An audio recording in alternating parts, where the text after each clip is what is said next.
so much for inviting me to come. Really appreciate it, and wow, what an amazing conference as well. Really interesting meetings today.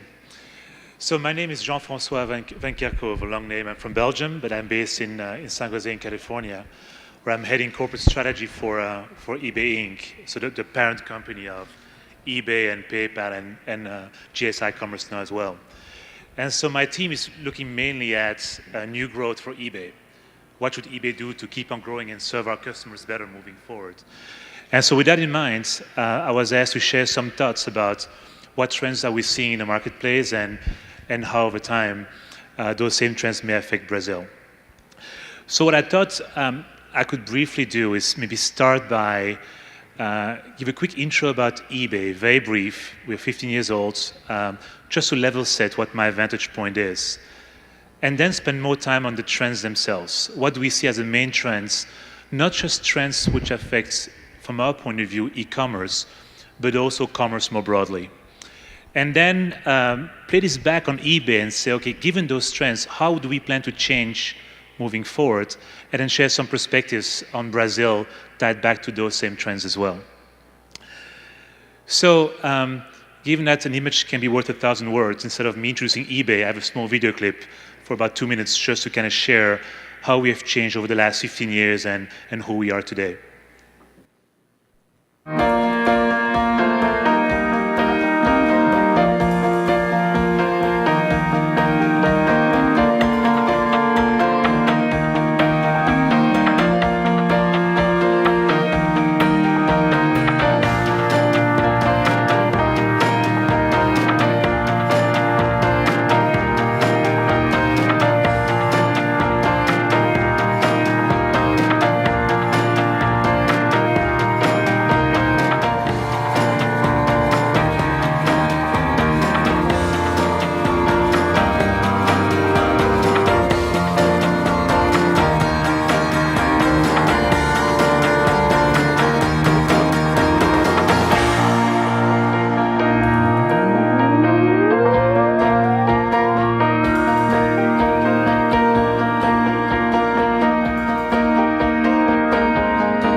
So a small video clip, but it's amazing to look back at how much eBay has changed from those early days in 1995 when Pierre was coding in his garage.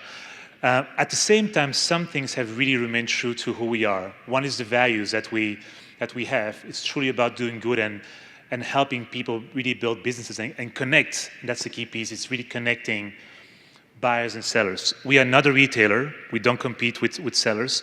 We try to enable them to reach buyers. And retailers go from consumer sellers all the way up to the larger retailers. That's our future. Now, having said that, we have changed quite a bit. What was only a destination site now has many, many brands. And even for the core brand of eBay, most people know us for those types of anecdotes. $2.6 million for lunch with Warren Buffett sold on eBay. Or again, maybe even more crazy, $40,000 for Justin Bieber's hair. Now, those two are for charity, and charity is really critical for us as well. But our core business today is much more like this. So we sell like a pair of shoes every 9 seconds or a car every 2 minutes. And what started off in a small garage, today, we talk about really large numbers. And so in many ways, when I talk about eBay, I talk about a portfolio more broadly, but also from a global vantage point, covering both about 100 million buyers on eBay as well as 25 million sellers, more than 1 million of which today live mainly thanks to eBay and make a living of eBay. And then also, a second really important part of our business is PayPal, the second largest business unit. Numbers very similar to eBay.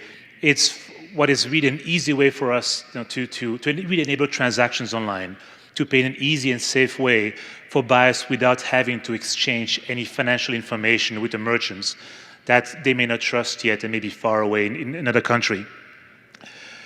But beyond those two brands, we have many other brands as well that we are trying to really bring together to, again, connect buyers and sellers. Now, with that vantage point, what do we see happening? And wow, when we look back at the first 15 years and how much change we have seen, it is just the beginning. The pace of change that we are seeing now is way faster than what we've ever seen so far. And one of the biggest drivers is this blurring of online and online. The smartphone, in many ways, is redefining the boundaries of what commerce and e-commerce used to be. Now, a few years ago, people look at e-commerce as this really nice, interesting, but small piece of commerce that's online. Retailers might experiment just to try it out, seen as very much distinct from what the core business was. And now I think more and more people recognize that actually in the US, half of commerce is actually influenced by the web. Even though transactions may still happen offline, half is influenced by the web. Staggering number. And we think it's going to go well beyond that. We think that tomorrow, the notion of having e-commerce versus commerce is just going to go away. It will just be commerce enabled by web technologies. How else can it be if you're in a store today trying to buy some product and you can just pick up your phone and just buy a product from a competitor, someone down the street, in the same country, maybe across the world. So what is driving this new wave of commerce? We see two big drivers. One is just a phenomenal pace of technology innovation. It's just staggering. But at the same time also the pace of consumer adoption of the same innovation. And we see it mainly in 5 key areas that we think are shaping the way commerce is going to happen in the future.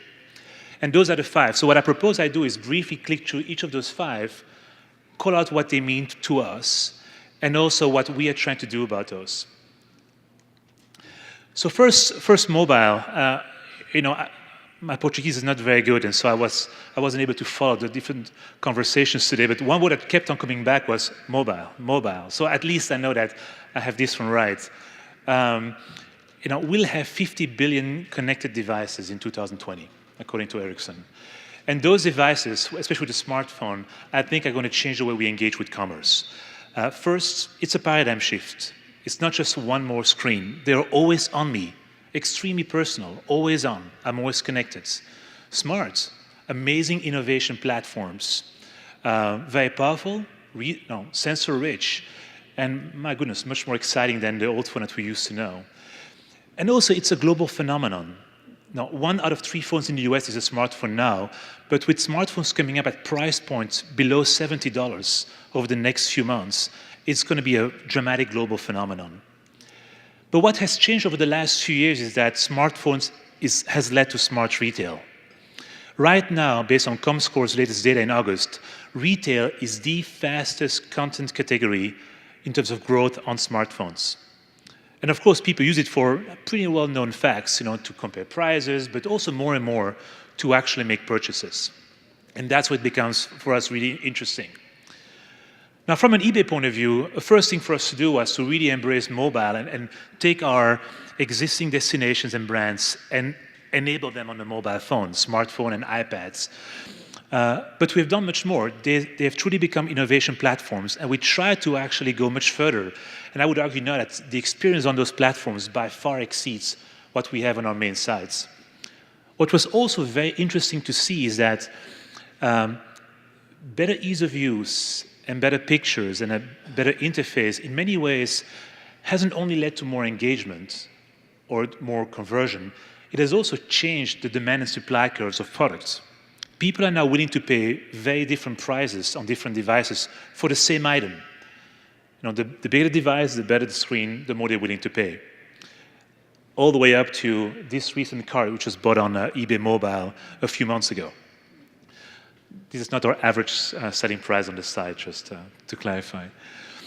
But you can even go beyond that. We're also now trying to use the innovation platform of the smartphone to think about new applications. This is an application in the context of augmented reality. So what you do is you can be in a store, you take a picture of yourself with your phone, you have a product, and you can now superimpose that product, in this case glasses, on top of your face and move your face around and see how they fit, even change colors, and then send it out to a friend if you want to get some feedback in terms of how good it looks. So it truly becomes an innovation platform for the future. Mobile is very closely tied to local. And just two stats to show you what we mean by local. I mentioned the first one before. About half of commerce today is influenced by the web. So if you're a retailer, you better care about what is being shown on the web because that's what consumers, in many cases, start their shopping. But beyond that, about 14% of people have said that while in a store, they've actually stopped purchasing that one product that they were looking at and bought it at that point in time in a different store. I mean, that's staggering. Before, when a consumer would walk in a store, you thought, this is my customer.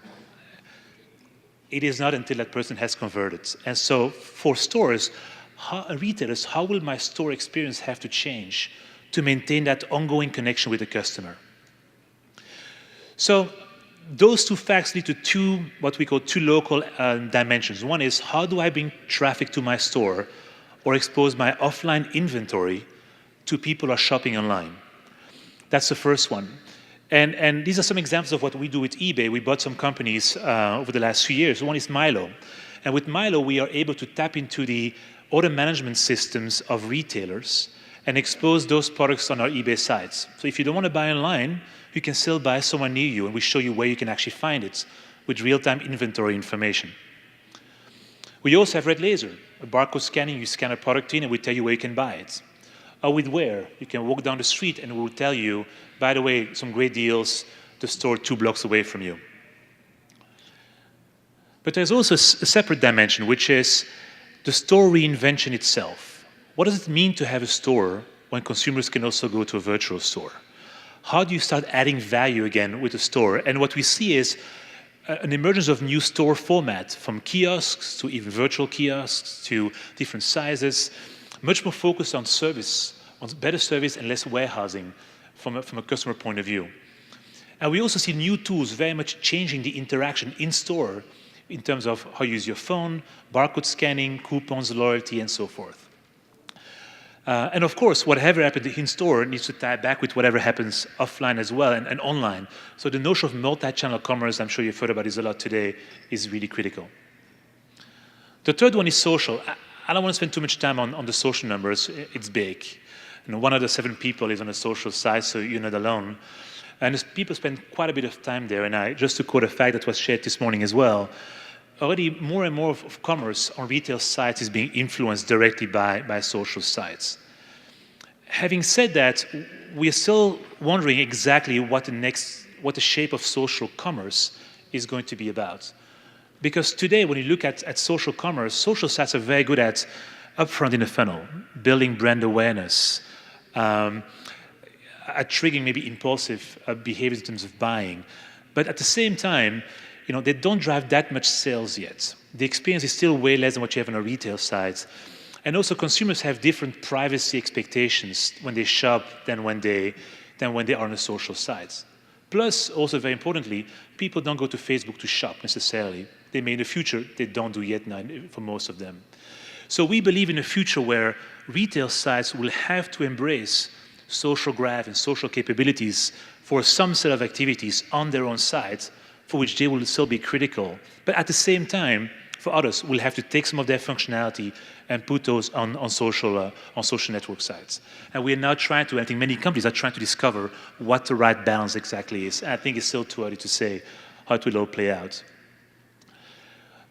Some examples of what we do. So this is the eBay site, and you can select address, drag it down to a tray at the bottom of your screen, and then you can actually post that on Facebook, show it to your friends, who then can vote in terms of what they prefer for you.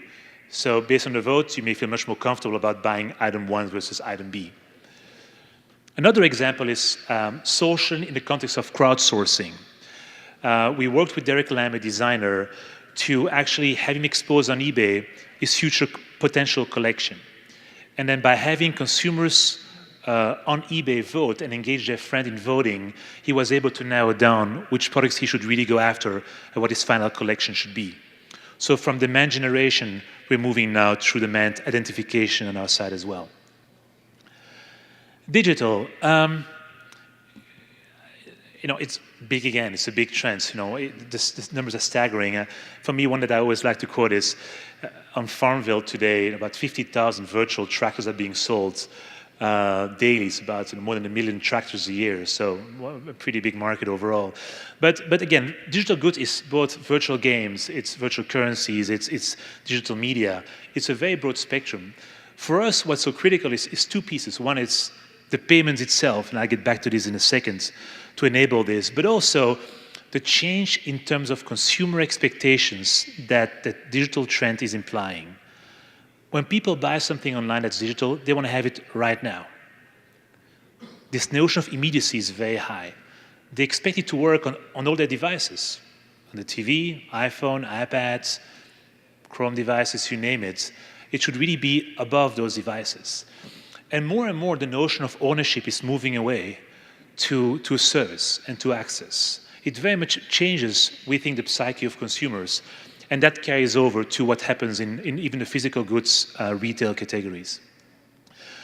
From a PayPal point of view, what we believe is that a big driver of the profit of digital transaction is tied to payments. One is, how can you actually enable for micropayments, still make money when the typical financial institutions, the fee is actually very high and not suited for those types of transactions. Also, how do you make sure that in context, as you're playing a game, you don't have to interrupt, stop, go somewhere else, buy some additional avatars to come back to your game. So in-game, in-context payments, as simple as possible, is really critical. Fraud models are completely different in digital goods than they are in the virtual or physical retail space. So here again, critical to actually apply new models. And then also to really tap into the younger generation who may not have credit cards or other financial instruments.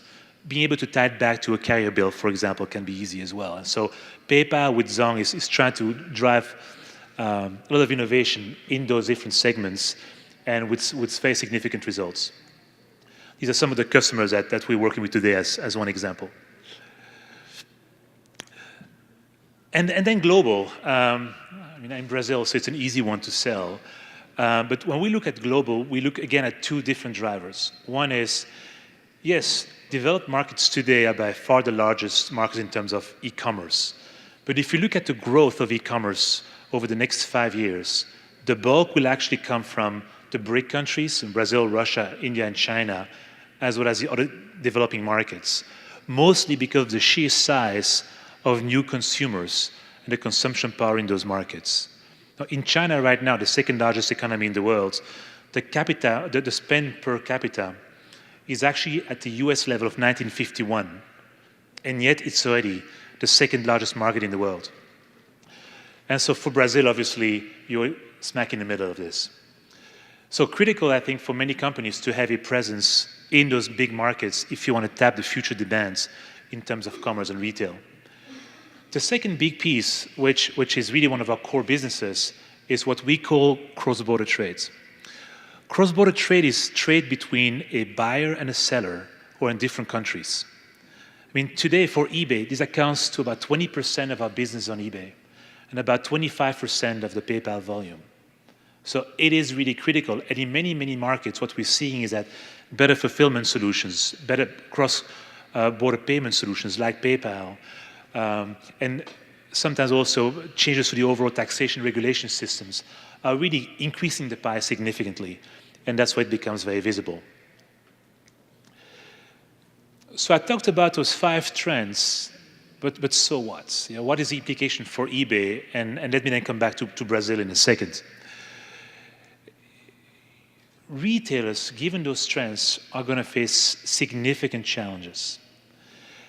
How does a retailer, who is actually in most cases has a difficult time attracting talents from an engineering point of view, going to be able to keep on innovating and maintaining the connection with customers?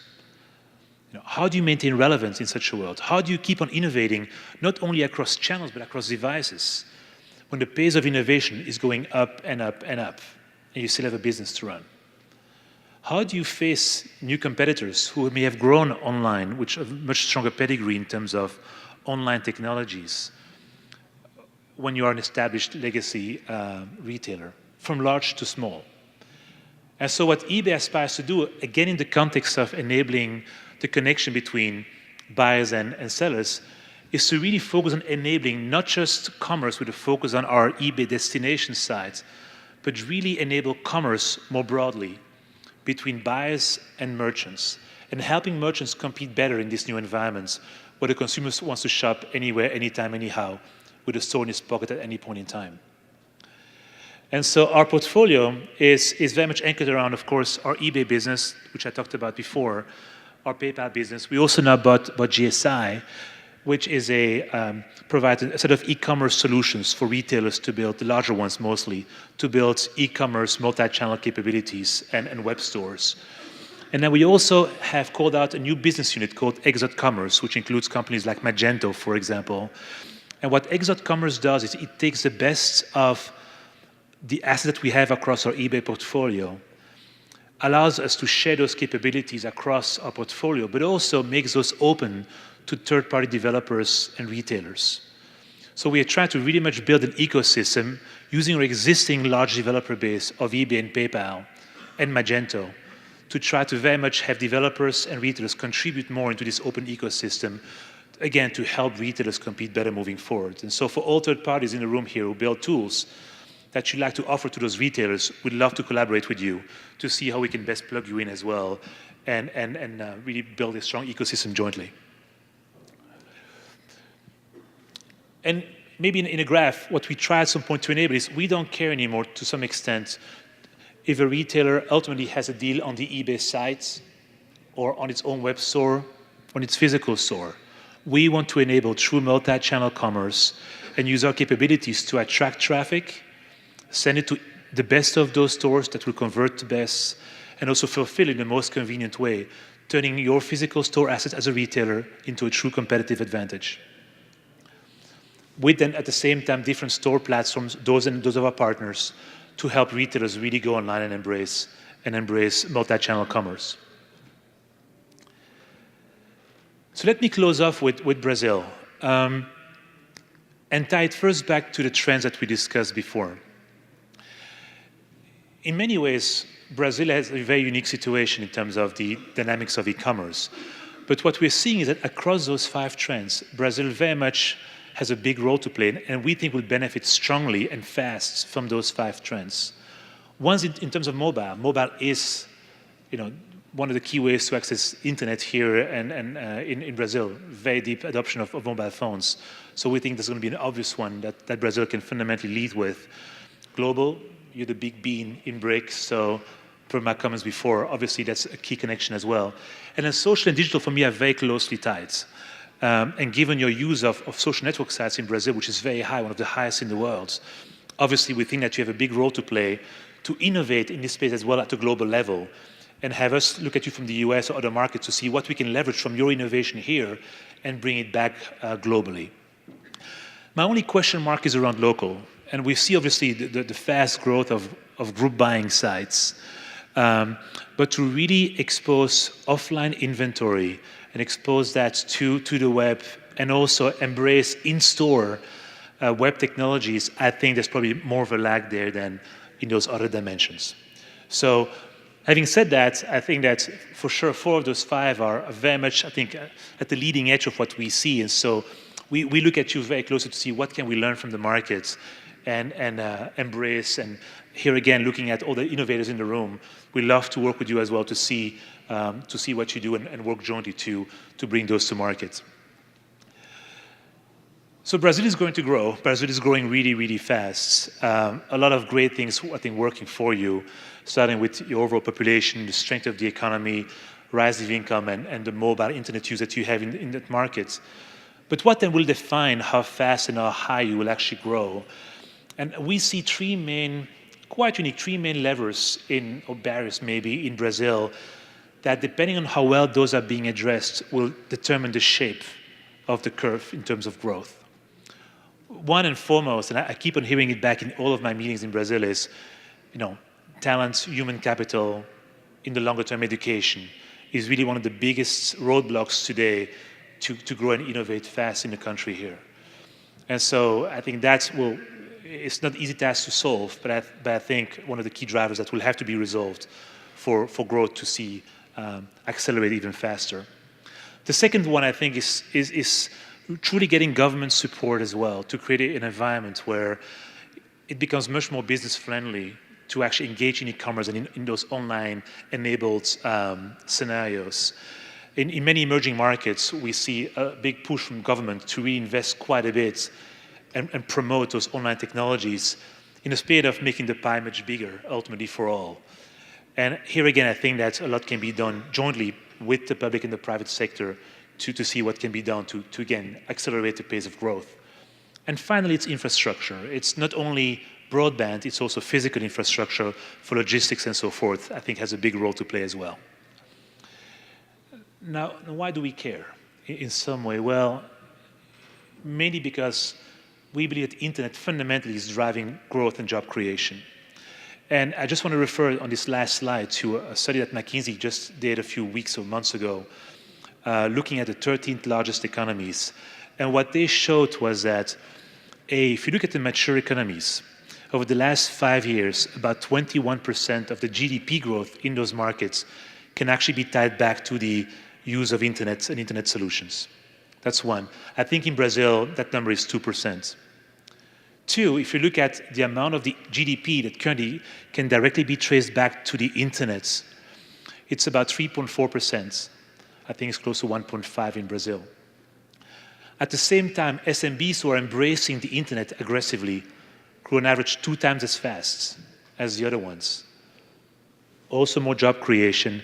And interestingly for me was that about 75% of the overall growth benefits that was created in that time frame ended up accruing not only to these new internet companies, but actually by and large to the established players as well and established industries. So I think we have all a big role to play, and quite excited to be here again. Thank you for the invitation to join you, and congrats for the phenomenal event. Thank you so much.